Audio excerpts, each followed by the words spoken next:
Chapter 3 Dessert. Come on, Jack, Annie called. She was almost to the river. Just a minute, he shouted.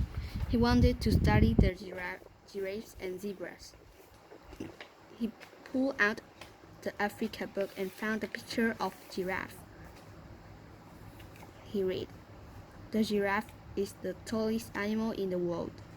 Its legs alone can be 6 feet tall, and its hooves can be as big as dinner plates. The giraffe has a very powerful kick, which makes it dangerous to attack. For this reason, lions tend to avoid giraffes." Jack pulled out his notebook and wrote, "Notes on Africa. Lions avoid giraffes." He turned the page and read more. Zebras live in family groups, as no two zebras have exactly the same pattern of stripes. Every baby zebra must learn its mother's pattern. Jack studied the zebras, trying to see their different patterns. But the hazy afternoon light, all the stripes made him dizzy.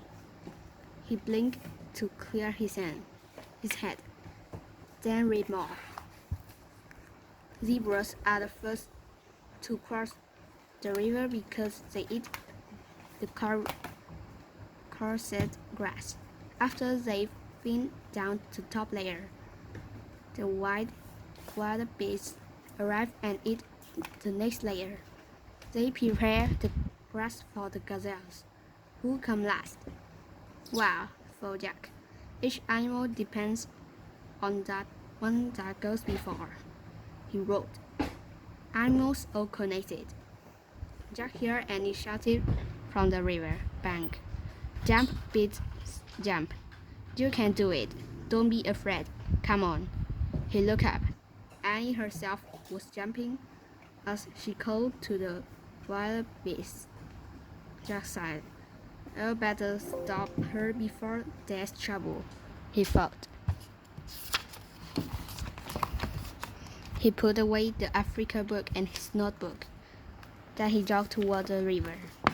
His pack was heavy and lumpy, bumping against his back. He'd forgotten to take out the jar of peanut butter and the loaf of bread. Jack decided to leave them at the treehouse. He turned to go back, but just then, Annie's shouting stopped. Jack looked at the river. She had vanished. "Annie," he called. No answer. Where was she? "Annie!" Jack shouted. She had completely disappeared. Oh man, their trip had barely begun, and already Dessert had struck. He forgot about the stuff in his pack. He just ran as fast as he could. He wove his way between the racing zebras and giraffes as he raced into the river. "Help!" called Annie. Chapter 4 Mud Bath. Jack looked over the edge of the river bank. Annie had fallen into a pool of mud near the water. The thick black mud was up to her chest. "I slip," she said. "It feels like quicksand." Jack threw down his pack and got on his knees. "Be careful," said Annie. "Don't slip too." Jack pointed to a tangle of old tree roots sticking out of the bank. "Grab those," he said. Annie reached for the roots. "Too far," she said, breathing hard. "I'm sinking." She was sinking. The mud was up to her neck. "Hold on." Jack looked around wildly. He saw a fallen tree branch near the bank. He raced to it, picked it up, and carried it back to Annie. Only her head and arms stuck out of the mud now. Jack held out the branch. Annie grabbed it. "Hold tight," said Jack. "I'll drag you over to the roots." He started pulling on the branch. "I'm still sinking." Annie wailed.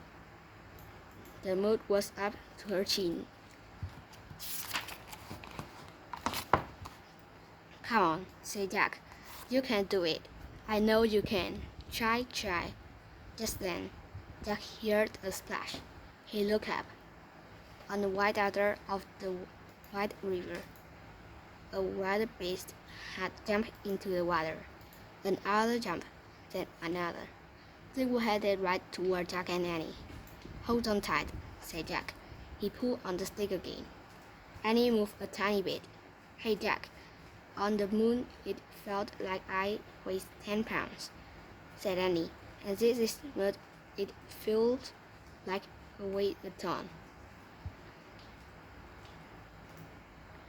"Concentrate, Annie," said Jack, trying not to slip down the bank. "I am." The lad wild beasts were halfway across, swimming toward them. Many more wild beasts were jumping into the water. "It's now or never," said Jack. He took a deep breath. He pulled really hard. Just then, a shadow passed over them. Jack looked up. "Uh-oh," he said. A hook vulture cycled overhead. "I think you're near the end," said Jack. "Oh, get out of here," Anne shouted at the vulture. "I'm fine." In a burst of fury, she let go of the branch. She looked for the roots. She grabbed them. "Yes," cried Jack. "Pull, pull." Slowly, Annie pulled herself out. She was covered with the black mud from head to toe. Jack helped her onto the bank, getting mud all over himself.